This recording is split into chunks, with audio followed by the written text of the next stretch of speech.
The extent to which Norman invasion of England changed England is debatable. What is certain is there was another influx of Nordic and Celtic influence into Great Britain, but it left lasting memories. The harrying of the North, particularly, left memories which would be re-invoked again by the Labour movement in the 1980s, when Margaret Thatcher, who represented a kind of Norman Southern nationalism, which and classism, which the Normans imposed on the English, was re-invoked during the miners' strike. There is clearly a degree to which the Normans have changed our language, our legal system. The fact that people didn't get the vote until much later on in English history than in other countries was perhaps blamed by some modern historians on the fact that of the Norman invasion. But there was not exactly a democracy within Anglo-Saxon England. What there was a stratified election of people, from the churls, who were the ordinary freemen, or the common freemen, to lanes, to earls, to the king. All were elected, and so there was an element of democracy within Anglo-Saxon England. It did not apply to slaves, but slaves were not perpetually in serfdom, unlike in the Roman era or in the Norman era. People were not born into slavery during the Anglo-Saxon era and stayed in slavery their whole lives. They could put themselves into indentured service and then sell themselves into slavery and buy themselves out of slavery. It was a form of early credit before a credit system was available. Anglo-Saxon resistance, English resistance to the Normans, continued for centuries after 1066. We can see this in Hereford the Wake, who, like Herman, who destroyed the Roman legions, not only had the islands of the north, but also the marshes as well to protect him. Hereford the Wake's family would later on emigrate to America and create Harvard University. So the family lines of England were not completely destroyed by the Norman invasion. What was destroyed was their sense of themselves as a people.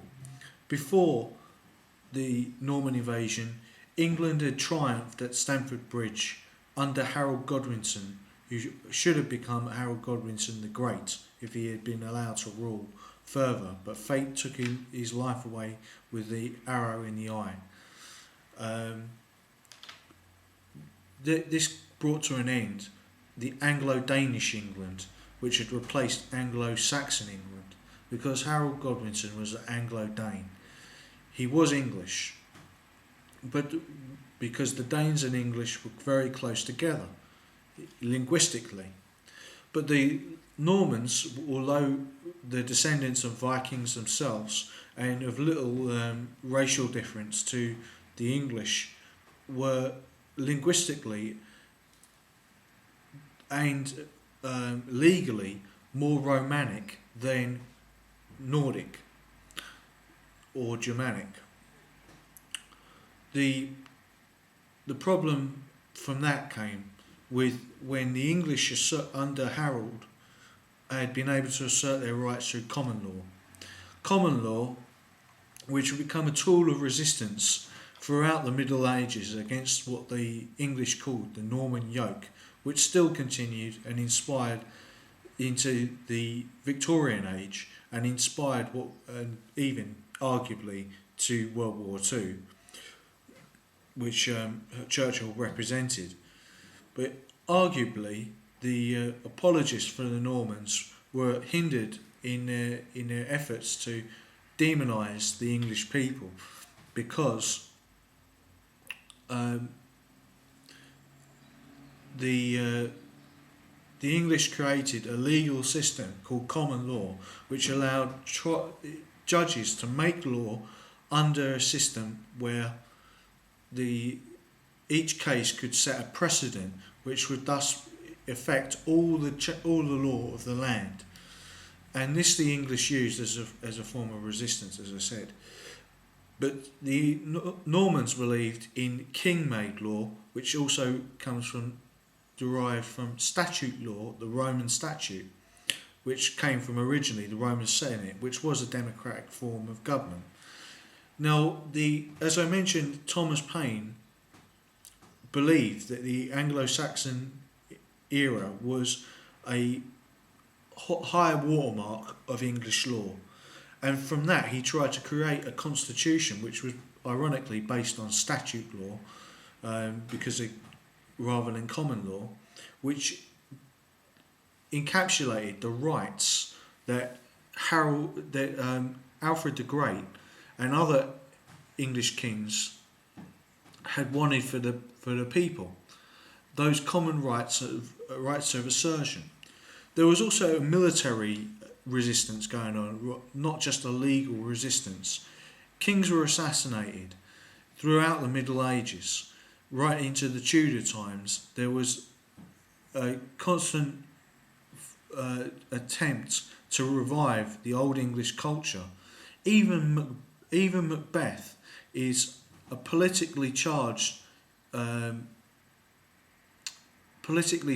play that Shakespeare wrote because of it coming from the era of Harold Godwinson, because Macbeth was an enemy of Harold Godwinson. You mentioned in the play that when he said they have gone to England, to Harold's realm, they're talking about Harold Godwinson. Harold Godwinson had to fight 4 battles against the Scots, against the Welsh, against the Norwegians, all of which he won. He only lost at Hastings, right? And I say only lost, and that was through a freak arrow in the eye. You know, it could be the downfall of any king throughout history for that to have happened. He was winning the battle. I will do another video specifically on Hastings as well. But English resistance to the Normans continued through the centuries until it reached the point where guilds from medieval times became unions. Now, the guild system was to do with trades, such there would be a smith's guild, a mason's guild, a stonemason's guild, that was, a timberman's guild, etc., etc. Those became the union system. Unions were not especially affiliated with socialism until just about a century before Karl Marx was born. Karl Marx did not invent socialism. That's a lie. Alright?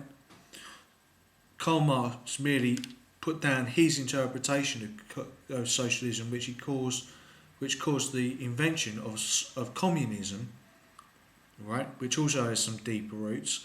But communism and socialism are completely different ideologies when you actually look at them a bit closer.